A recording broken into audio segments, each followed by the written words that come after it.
My younger brother tried to replace me in my own family. I'm the oldest of three. Technically just two now. My sister's been estranged from the family for 5 years, which is a whole other can of worms I'm not opening right now. This story's about my younger brother, Brandon. Brandon's 25, I'm 30. We're close enough in age to have shared clothes growing up, but far enough apart that I always felt more like a babysitter than a sibling. He was the golden boy, charming, athletic, could lie through his teeth and still get a pat on the back for being creative. I, on the other hand, was the boring one. Got decent grades, didn't drink, took community college seriously. I was the safe kid. I never minded that. Not really. Not until this year. It all started the night I got promoted. I work in it at a mid-sized insurance company in Pennsylvania. After 7 years of slowly climbing the ladder, they finally bumped me up to a management role. I was ecstatic, not just for the raise, which was admittedly weak, but for the recognition, the feeling that I wasn't just invisible. So I invited the family over for pizza. Nothing fancy, just a casual Friday night at my place. I'd even cleaned the microwave, which, if you know bachelor microwaves, is a labor of love. My parents came. Mom brought salad no one asked for, and Dad brought his usual passive-aggressive jokes about how I should finally think about buying a house. Then Brandon strolled in late, wearing a leather jacket like he was auditioning for a CW show with his girlfriend in tow. She introduced herself as Bex, with an "I knew we were in for a night." "So what's the big announcement?" Brandon said, flopping onto my couch and immediately putting his muddy boots on the coffee table. "I got promoted," I said, trying not to sound too proud. "It manager, starting Monday." "Oh, sick," he said. "So like, you're the guy who tells the other guys to restart their computers now?" I gave him a tight smile. "Something like that." Bex laughed like it was the funniest thing in the world, then whispered something in his ear and smirked. He smirked back. The kind of smug inside joke smirk that makes your skin itch. My mom clapped and gave me a side hug. "We're so proud of you, sweetie. This is what happens when you work hard." Brandon raised his soda. "Cheers to Drew, king of St. Turtledale." That should've been it. A dumb joke, an awkward night, and everyone goes home. But it didn't stop. Over the next few weeks, weird things started happening. First, it was the group text with my parents. We'd always had one, mostly for sharing photos and holiday plans. But suddenly, Brandon was texting them one-on-one all the time. I only found out because Mom let it slip. I was telling Brandon the other day, "Oh wait, maybe that was in the other chat. Never mind. The other chat. Cool, though." Then it was the dinner invites. Normally, when my parents went out to eat, they'd include me. Nothing fancy, just a burger place or Thai food. But they started canceling on me. "Sorry, honey. We're seeing a movie with Brandon tonight. Maybe next week?" I even asked if we could all go together. Mom hesitated. "I don't want it to be too crowded. And you don't like superhero movies, right?" "I don't hate superhero movies. I just hate when my brother talks through the whole damn thing." Then came the truly weird part. Brandon started repeating my ideas to my parents like they were his. Like I'd been talking about going back to school for my MBA. Just brainstorming. The next week, my dad says, "Brandon's thinking of getting his master's. Isn't that great?" "He got that from me," I said. Dad raised an eyebrow. "Did he?" And the final straw, the one that truly made me sit up and realize something was off, was Thanksgiving. It's always been at my apartment since Grandma died. I have the most space, and honestly, I put in the work. I make the turkey. I clean. I even iron a damn tablecloth. But this year, Mom casually said, "We're doing it at Brandon's place." Brandon, who lives in a 2-bedroom apartment that smells like weed and Axe body spray. Brandon, who doesn't know how to defrost a chicken, let alone cook a full meal. "Wait, what?" I asked. "He insisted," she said. "He wants to show he's responsible. And he's been helping us so much lately. I thought it would be nice." I wanted to scream. Helping them how? By showing up and playing the charming son. By reposting motivational quotes and sending Mom memes of dancing grandmas? "Cool," I said instead. "Guess I'll just bring the canned cranberries." "Oh, don't worry about food," Mom said. "Bex is taking care of all that." Of course she is. Bex, with an AX. I went to that Thanksgiving out of politeness. It was a disaster. Dry turkey, no mashed potatoes, and Brandon literally made a TikTok mid-dinner. panning across the table like we were extras in his personal sitcom. He even captioned it, "Family Man." I left early. No one noticed. Or maybe they did. But no one said anything. That night, I sat in my car for 20 minutes before going inside, just staring at the steering wheel, feeling like I'd been quietly evicted from my own life. And the worst part? I didn't know if I was being paranoid or if my brother was actually trying to replace me. I tried telling my friend Connor about it. We'd been friends since college, bonded over a shared hatred of our freshman year roommates and a mutual love of trashy wings and worse decisions. He's the kind of guy who'll call you out while handing you a beer, honest to a fault. We were watching football at his place when I brought it up. Commercial break. Something stupid with Matthew McConaughey selling SUVs. "Hey, let me ask you something," I said, pretending to scroll my phone. "If your brother started, I don't know, like low-key copying your whole life and pushing you out of family stuff, would you say something?" Connor raised an eyebrow. "You mean Brandon?" I looked up. "Wait, how'd you know it was about him?" He shrugged. "You talk about him like he's your evil twin. What'd he do now? Start wearing your deodorant or dating your ex?" I laughed. "Not yet, but give it time."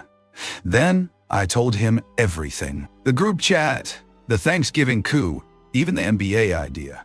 By the end, Connor had stopped laughing. "Okay, that's weird," he said, nodding slowly. "Like single white male levels of weird, right? But here's the thing," he added. "Has he always been like this, or is this new?" That stumped me. Brandon had always been kind of performative.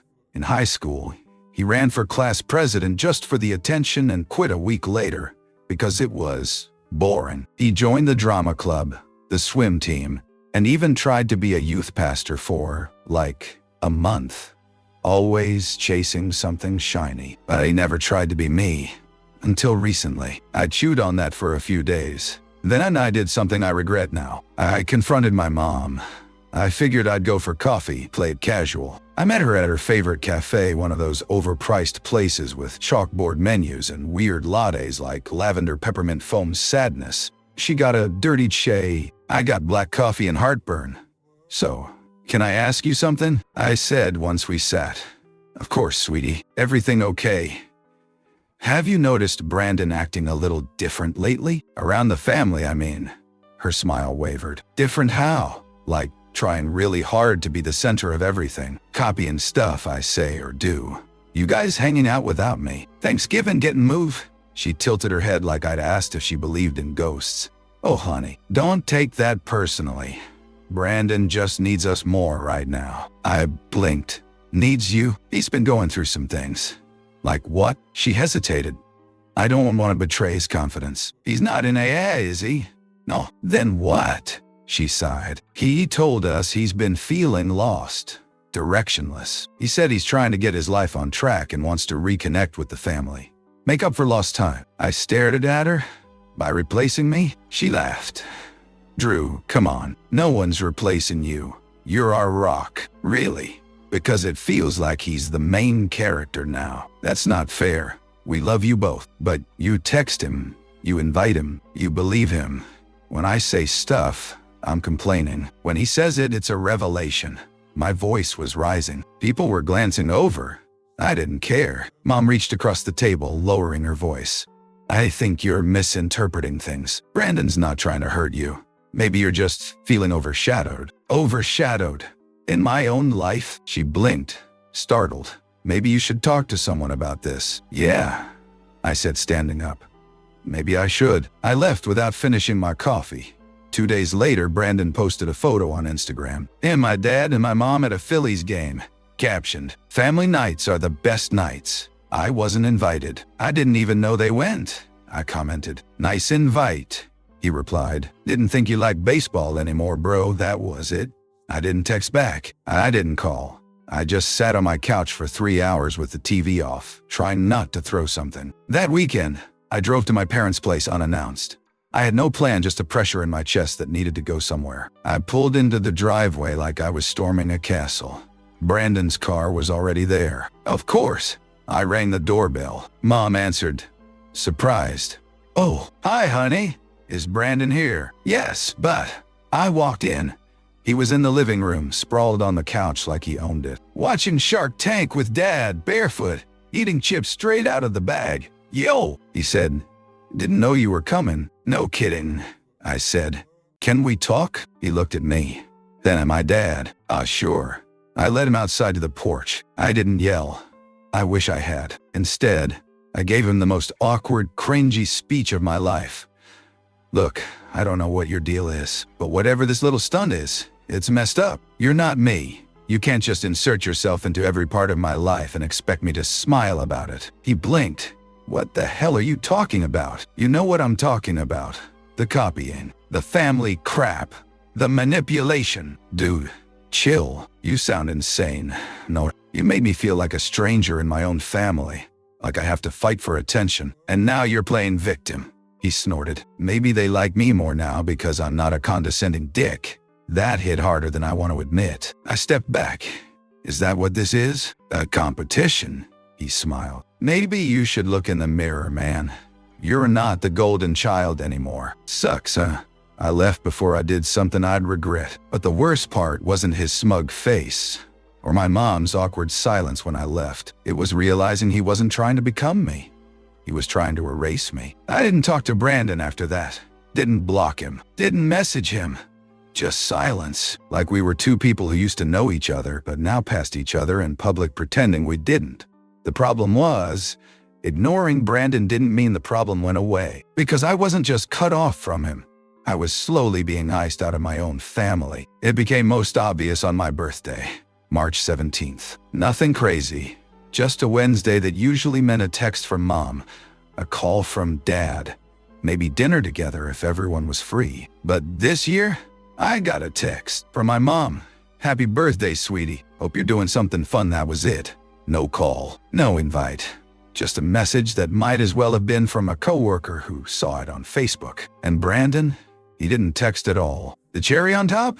That night, I opened Instagram and saw Brandon's story. Him, my parents, and Bex at an Italian place downtown, clinking wine glasses, laughing, tagging the location with family vibes. Only I didn't know what stung more, the fact that they didn't include me, or the fact that they were celebrating something on my damn birthday. I called my mom. She didn't pick up, so I sat there, alone in my apartment, eating leftover chicken tenders and drinking a beer I didn't even want. And for the first time in years, I seriously considered just cutting ties, starting over. The next day, she called back. I let it ring, then finally answered on the fourth try. "Hey," I said flat. "Oh, honey," she began, instantly on the defensive. I was going to call. Things got hectic. "You were out with Brandon." She paused. "Yes, we were. He got some news. Good news. We didn't mean to ignore you." "What kind of news?" "He got a new job offer. Marketing position with a startup in the city. He's really excited." Of course he was. And that's more important than my birthday? "Oh, Drew, don't be like that. You're 31 now. It's not a milestone year." I hung up. I didn't even yell. I just pressed the red button and stared at my phone like it was radioactive. I must have sat there for a full minute, just breathing through my nose, heart pounding, fists clenched. It wasn't about the damn birthday. It was the fact that I was becoming background noise in my own family. Over the next few weeks, I distanced myself. No texts, no invites. I skipped Sunday dinners and ignored family group chats. I wanted them to notice, to reach out, to miss me, but they didn't. What finally snapped me back was a text from my dad. "Hey champ, Brandon's moving into your old room. Just wanted to let you know in case you had stuff in the closet. Hope you're doing well." That message felt like a punch to the throat. My old room? The one I used when I stayed over for holidays. The one undecorated with baseball posters in high school and repainted myself during community college. It wasn't just a room, it was the last physical proof that I was part of the family. And they gave it to him. I called my dad. He answered in his usual chipper but distracted voice. "Hey, bud, what the hell is this about my room?" He sighed like he knew this was coming. "Brandon needed a place for a few months. The lease on his old place ran out, and he wants to save up before signing anywhere else. So you just gave him my room? It's not like you're living here anymore." I was silent. "We figured you'd be fine with it," he added. "You barely come by these days." I almost laughed. "Because you Treat me like a guest. That's not fair. No. You know what's not fair? Him stealing my life while you all smile and clap. You gave him Thanksgiving, my birthday. And now my room? It's not about you, Drew. I froze. He said it so casually, like that was the magic phrase to shut me up. Like I was being a narcissist for care and that my entire identity was being handed over to someone who used to eat bugs on a dare. Okay, I said, my voice cold. You're right. It's not about me. Not anymore. Then I hung up. For the next 2 months, I went radio silent, deleted the group chat, blocked Brandon, removed my parents from my close friends list on social media. I thought maybe they'd reach out. They didn't, until I got an envelope in the mail, a wedding invitation. Brandon and Bex were getting married at my parents' house, in my childhood backyard. I stared at the ivory cardstock like it was written in blood.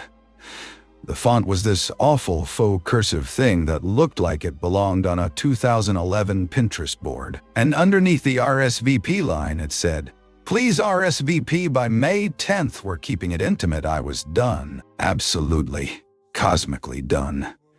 But I wasn't just going to ignore the invite. No, I was going to show up, and I was going to ruin the wedding. The days leading up to the wedding felt like a slow boil. Every time I saw the invitation on the counter, it sent a fresh surge of anger through me. The whole thing felt like a joke, a bad one at that. It wasn't just about the wedding. It was about the way my family had erased me and replaced me with someone who had no respect for boundaries, no respect for me, and certainly no respect for the years I had spent building relationships with them. I could feel the weight of the decision I was making. I knew showing up to this wedding wasn't going to fix anything. It wasn't going to make them realize how badly they'd screwed up. But it would feel like a victory, a small one, maybe, but one nonetheless. I had to do it. For me. For the little brother who had taken everything from me and acted like it was his birthright. So, 2 days before the wedding, I texted my parents. "I'm coming." That was it. I didn't explain. I didn't give any context. Just those 3 words. I expected a flood of texts asking why, begging me to reconsider, or pleading with me to be the bigger person. But nothing came. I sat there, staring at my phone. The silence was worse than any argument.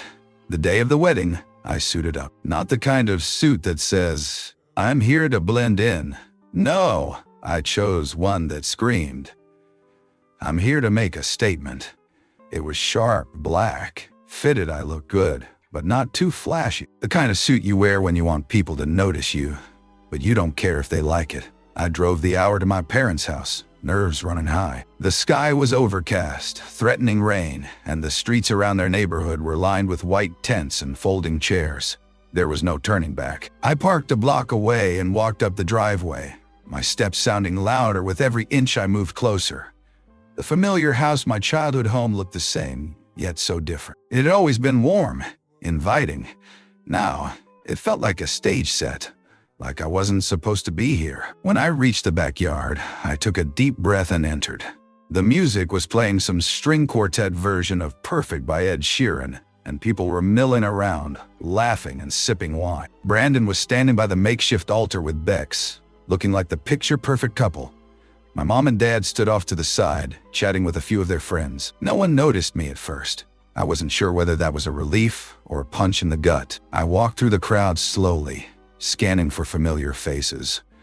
My heart was pounding. I finally spotted my old high school friend, Claire, talking to one of Brandon's friends. She caught my eye and waved me over. "What are you doing here?" she asked, her eyes wide with surprise. "Had to come see the circus," I said, trying to force a smile. "Didn't want to miss my little brother's big day." "Wow, you really are going through with this, huh?" She lowered her voice. "You and your family are all well, odd lately. I thought you'd be the one avoiding all this." I shrugged. "I'm here. What's the worst that can happen?" The worst happened as soon as the ceremony started. The vows were cringeworthy. Brandon had a script had clearly written out, full of over-the-top promises that sounded more like a 16-year-old's diary entry than anything sincere. "I vow to support you, cherish you, and be the best man I can be every single day." Gag. But the real moment came after the vows, when they exchanged rings. They turned to the guests, and Brandon's eyes locked onto mine. It wasn't a moment of recognition, no, well. It was a challenge. His gaze was sharp, like he was daring me to ruin this for him, to show up in front of everyone and make him look like the pretentious, self-absorbed brat he was. I wasn't going to back down. I stood up and walked toward the altar. People turned to look, eyebrows raised, whispers starting. My parents' faces paled as they saw me approaching. Brandon's jaw clenched. "Hey, wait!" Brandon called, trying to stop me with a nervous laugh. "What's going on?" I didn't stop. "I'm sorry, but I have something to say." Everyone's eyes were on me now, all of them. The crowd was hushed. I turned to my parents, then to Brandon and Bex, who were both standing there, their faces frozen in confusion. "Do you even realize how messed up this is?" I asked, my voice loud, carrying across the lawn. "Do you realize how badly you've treated me over the past year?" Brandon's face flushed red. "Drew, what the hell? This isn't about you." "I know it's not about me," I snapped. "But you know what? I've spent my whole life trying to fit in with this family, trying to be someone I wasn't, trying to prove that I'm worth loving. And then one day, out of nowhere, you just decide you want to be the golden child. You take everything, Brandon. Everything." "Drew," my mom started, but I held up a hand. "No, Dodo, Stu, I'm not done. You let him walk all over me and you just handed him everything that was mine. My room, my birthday, and now this. This wedding? You couldn't even call me before the invite went out. I'm just supposed to sit here and pretend it's fine." The crowd shifted uncomfortably. People were looking away, but I didn't care anymore. I was past the point of caring. "You know what the worst part is?" I continued, my chest tight with emotion. "I thought you were supposed to love me. But now, I'm starting to think it was all a lie. I'm just a backup, a placeholder. A shadow in this family while Brandon gets to play the hero." I turned to Brandon, my eyes burning. "And you couldn't even let me have this. You had to take my place, didn't you? You had to make sure everyone saw you as the good son, the good brother. You really think you can replace me? Well, guess what you can't." Brandon didn't say a word. He stood there, frozen, his eyes wide with a mixture of shock and anger. My parents were completely silent, watching me with guilt-ridden faces. I turned to leave, but before I could get 2 steps away, I heard Brandon's voice again, quieter this time. "I'm sorry, Drew." It was like a slap to the face. I stopped in my tracks, staring at him. "What?" "I didn't mean for it to happen like this. I was just trying to... I don't know. Please, don't hate me." The sincerity in his voice hit me like a ton of bricks. It wasn't the apology I wanted, but it was the one I needed. I stood there, breathing hard, trying to process what he'd said. Maybe, just maybe, there was a chance to fix this. For a moment, everything went still. The world around me faded as I looked at Brandon. His face was flushed with embarrassment, his eyes wide and full of an emotion I hadn't expected. Guilt. It wasn't the smug, self-righteous look I had come to expect from him. It was real, genuine. Maybe it was the alcohol. Or maybe it was something else.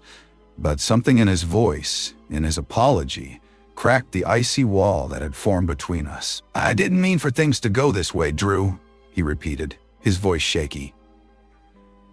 "I never wanted to hurt you. I swear." I stood there, stunned, for what felt like an eternity. People were still watching, their eyes darting between me and Brandon like they were waiting for the next explosion. My parents were quiet now, their faces a mix of regret and guilt. I wasn't sure what I was supposed to do next. What did forgiveness look like? Was this just a temporary slip-up, or was he genuinely trying to reach me? "Drew," my mom said softly from behind me, "this isn't the place for this. We can talk about it. Talk about it." I turned, cutting her off. "Do you even hear yourself? I've been trying to talk about it for months, but no one listens. You all just go on with your lives. Like I don't even exist anymore. Like I don't matter." My voice was louder now, but it wasn't filled with rage. It was exhaustion, pure soul-deep exhaustion. My whole body felt heavy, drained from holding this weight inside for so long. I had wanted to confront them, to scream, to tell them how badly they had messed up. But now, standing here, I just felt empty. And for a second, I wanted to let it all go. I wanted to walk away from it, from them. I wanted to move on with my life, away from the toxic remnants of family that had been smothering me for years. But Brandon was still standing there, looking at me like he had no idea what to say next. His eyes were wide, searching mine for any sign that I wasn't about to flip the switch and storm off. It was clear that whatever had been going on in his mind before this moment, whatever was happening between us now, had broken something open. "I'm sorry," he said again, quieter this time. "I don't know what else to say, but I'll do better. I will do better. I don't know how to fix this." I glanced at my parents. My mom looked like she was about to cry, but she didn't speak. My dad was standing still, his arms crossed, not even attempting to defend himself. There was a softness in his gaze, the kind of look he gave when he knew he couldn't hide behind his usual excuses anymore. I turned back to Brandon. For a second, I considered walking away again, but something stopped me. I wasn't sure what it was. Maybe it was the realization that, despite everything, he was still my brother. Maybe it was the hurt that had accumulated for so long finally reaching its limit. Whatever it was, I couldn't just ignore him anymore. Not after this. "Fine," I said, my voice strained. "But this is going to take time. You don't just get to apologize and expect me to forget everything that's happened. You've got a lot of work to do." Brandon nodded quickly. "I know. I'm ready to do whatever it takes. Just don't shut me out, okay?" There was a long pause as I thought it over. I wasn't ready to forgive him. I wasn't even sure I wanted to. But I couldn't keep holding on to the anger either. It was too exhausting, too draining. The constant feeling of being left behind had eaten at me for far too long. "I'm not promising anything," I said quietly, "but I'll give you a chance to prove it." Brandon's face softened, and for the first time in years, I saw a glimmer of the brother I used to know. The one who used to pick on me mercilessly, but also had my back when things went south. The one who I could laugh with before everything went wrong. "Thank you," he said, his voice cracking slightly. "I won't let you down." The moment hung in the air for a while, and for a second I wondered if it was too little, too late. Could we fix this? Could I ever see Brandon the way I used to? Or had too many lines been crossed? Before I could get lost in my thoughts, my mom stepped forward, placing a hand on my shoulder. Her voice was low, apologetic. "I'm sorry too, Drew," she said. "We should have been better. We should have been there for you." I didn't respond right away. I just stood there, processing everything. My heart was still pounding in my chest, but the rage had faded into something more like sorrow. It was like standing at the edge of a cliff, staring down at everything I had built up, and wondering if it was worth jumping. "I don't know if I can just forgive and forget, Mom," I said finally, "but I'll try. For the first time in a long time, I'll try." There was a long, heavy silence. The sounds of the wedding party continued behind us, but it felt like a different world. Brandon looked at me again, and this time, his eyes weren't full of arrogance or competition. They were filled with something more fragile. "I'll try too." And maybe that was the start of something new. Maybe it wasn't the fairy tale apology I had imagined, but it was a step. One that, for now, I was willing to take. I turned around, ready to leave the altar. But before I walked away, I heard Bex's voice. "Are you going to stay for the reception, Drew?" I stopped, not looking back. "I'll think about it." And that was the truth. I didn't know what I was going to do next. But one thing was certain. This family wasn't going to be fixed in a single conversation. It would take time, maybe a long time. But for the first time in a while, I wasn't running away. Not completely.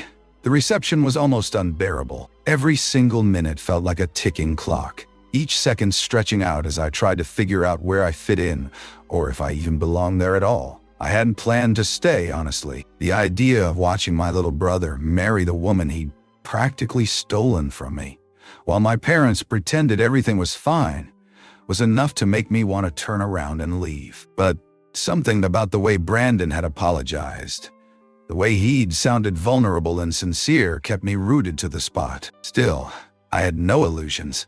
The damage wasn't gone. It was only covered, like a cracked plate with a shiny new layer of glue. I walked into the reception hall, trying to avoid making eye contact with too many people. The dim lights and soft jazz music filled the air, making it feel like a scene from a movie, one of those romantic comedies where everything works out in the end. But I didn't feel the romance. I didn't feel the peace that seemed to hang over everyone else. No, I felt like an intruder in my own family's life, like I had wandered into a dream and didn't belong. I grabbed a glass of champagne and found an empty table in the back. The other guests were mingling, chatting and laughing, But I couldn't shake the feeling that I was just another part of the background noise. It wasn't the first time I'd felt like that, but now it stung more than usual. As the night wore on, I kept my distance. I wasn't ready to talk to my parents. I wasn't ready to talk to Brandon. But then I saw her, Bex. She was standing near the center of the room, chatting with a few of Brandon's friends. She was the one who'd come between us, the one who had taken what was mine without even realizing it. And I couldn't shake the feeling that she was standing there like some kind of prize for Brandon's victory over me. I wasn't sure how much time passed before I found myself walking toward her, my heart pounding in my chest. I wasn't thinking clearly. I wasn't thinking at all. It was like my feet were moving on their own, dragging me into the situation I had tried so hard to avoid. "Hey," I said, my voice sharper than I intended. She turned to look at me, her face lighting up in surprise. "Oh, hey, Drew, I didn't expect you to stay. Are you okay?" "Am I okay?" I repeated, a bitter laugh escaping my lips. "I'm not the one who should be asking that, Bex." Her expression shifted to one of confusion. "What do you mean?" "You know exactly what I mean," I shot back, my words more aggressive now. "You came into this family acting like everything was fine, like I was just supposed to roll over and let you take everything. I was supposed to just hand it over my place, my relationship with Brandon, my life. And now, here you are, acting like we're all just going to forget how you've ruined everything." Her eyes widened, and she took a step back, clearly taken aback by my sudden outburst. "Drew, I didn't." "No," I interrupted, my voice rising. You didn't do anything. You just took. And you don't even realize it. You don't even care." I could see the panic in her eyes, and knew I had crossed a line. But in that moment, I didn't care. I had been holding back for so long, trying to be the bigger person, trying to let it go. But I couldn't anymore. Not when everything felt like it was slipping away. "I didn't want to hurt you," she said quietly, her voice trembling. "I never meant for any of this to happen." "You didn't mean to," I shot back, incredulous. "Well, it happened anyway, and you want me to just let it go?" Before she could respond, Brandon appeared at her side. He looked between the two of us, his face tightening with frustration. "Drew, what the hell are you doing?" I turned to face him, my anger still simmering.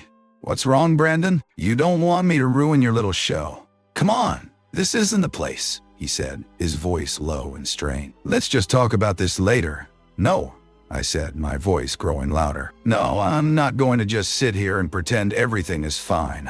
I'm sick of it. I'm sick of pretending like I'm not being pushed out. And I'm sick of you acting like you've done nothing wrong." Brandon opened his mouth to argue, but Bex grabbed his arm, her grip tight. "Brandon, let's just go," she said softly, looking at him with a pleading expression. "Please, this isn't the time." I watched them for a moment, my chest tightening with frustration. They looked like a perfect couple, standing there with the weight of their little world in their hands. And I stood there, on the outside, looking in. "You know what? Fine," I said, throwing my hands up. "You're right. It's not the time. It's never the time, is it?" Without waiting for a response, I turned and walked away, my footsteps echoing in the silence behind me. I knew I shouldn't have done it, that outburst, but in that moment it felt like the only thing I could do, the only thing that made sense. As I stepped outside, the cool night air hit my face, and for the first time all day, I could breathe. I didn't know what the future held, whether I could ever fully mend things with my family, or if this was just the beginning of a long, drawn-out process of rebuilding trust. But in that moment, I didn't care. I had spoken my truth, and for the first time in years, I felt like I wasn't holding back anymore. The next few days felt like I was living in a fog. It was hard to shake the events of the reception, the tension still hanging between Brandon, Bex, and me. I kept replaying everything in my mind, the words I had said, the way Bex looked when I confronted her, the way Brandon tried to play the peacekeeper. It all felt unfinished, like a story that had been left hanging on the edge of a cliff. And I couldn't stop wondering if things could ever really be fixed. The texts and calls from my mom started coming in within hours after I left the reception. "Drew, I really think you need to come home and talk to your father and Brandon. This is tearing the family apart. Don't let this be the end." I read those words over and over, each time feeling more and more suffocated. This wasn't just about a family feud anymore. This was about my own sense of self, my own boundaries, and the weight of years of resentment and abandonment. I was tired. Tired of being the one who kept everything together, the one who had to swallow their feelings to keep the peace. But as much as I wanted to stay away, as much as I longed for the peace of silence, I knew I couldn't walk away completely. That evening, I found myself standing outside my parents' house once again. I hadn't planned on returning, but there I was, hands in my pockets, looking up at the house that had once felt like home. The house where I used to laugh, where I used to feel like I belonged. Now, it felt alien, foreign. The door opened before I could knock. It was Brandon, his face pale, his eyes uncertain. "Drew," he said quietly, "you came back." I didn't know what to say at first. I wanted to yell. I wanted to scream. But as I looked at him, I realized something that hit me like a wave crashing into the shore. He wasn't the same person anymore. He had changed, and I had changed too. "I'm here," I said, my voice steady despite the turmoil inside. "Let's talk." We walked inside, and I immediately felt the familiar tension that had always been there, the unspoken words hanging between us. Mom was in the living room, sitting on the couch, her hands clasped tightly together. My dad was standing by the window looking out, as if lost in his thoughts. "Drew," my mom said softly, her eyes pleading. "I'm so sorry for everything." I nodded, but the words didn't come. It wasn't that I didn't want to forgive her. It was just that the wound was still fresh, and it hurt to admit that I wasn't ready to forget everything. I wasn't sure if I ever would be. Brandon sat down next to me, his usual cocky demeanor replaced with something more vulnerable. "I can't go back and undo what I did, but I can try to be better. I want to be better. For you, for this family." I looked at him, trying to read the sincerity in his eyes. "You've hurt me, Brandon," I said, my voice cracking. "You've hurt me more than anyone else. I don't know if I can just forgive you because you say you're sorry. I need time. I need space." "I understand," he said, his voice barely above a whisper. "I'll give you time. I just want a chance to make it right." There was a long silence between us, the kind of silence that felt like 1,000 thoughts being exchanged, but none of them being said out loud. And for the first time in a long while, I felt like I was finally being heard. Not because my parents or Brandon had all the answers, but because they were willing to listen. And maybe that was the first step. Mom stood up and walked over to me, placing a hand on my shoulder. "Drew, please, we've all made mistakes, but I don't want to lose you. Not like this." I swallowed hard, trying to keep my emotions in check. "I don't want to lose you either," I said, looking around at all of them. "But I can't keep pretending that everything's fine when it's not. We all have to face what's happened, and we all have to take responsibility for it." Dad finally spoke up, his voice low and rough. "You're right, Drew. I haven't been the father I should have been. I've been distant, and I've allowed this family to fall apart. For that, I'm sorry. I don't expect you to forgive me, but I want to try and rebuild what we've lost." It was strange hearing him admit that. For as long as I could remember, he'd always been the silent authority figure, the one who never showed weakness. To see him here, openly acknowledging his failures, was a shock. "We'll do this together, Drew," Brandon said, his voice filled with more determination than I had ever heard from him. "We'll fix this if you let us." I looked around the room at my family, the people who had hurt me, who had ignored me, who had betrayed me, and I realized something in that moment. Healing wasn't going to be quick. It wasn't going to be easy. But it was possible, and it had to start somewhere. I stood up, taking a deep breath. "Okay," I said, my voice steadier now. "I'll give you a chance, but it's going to take time, and it's not going to be easy." Brandon and my parents nodded in agreement. There was no magic fix, no quick resolution, but for the first time in a long while, I felt like I wasn't carrying this burden alone anymore.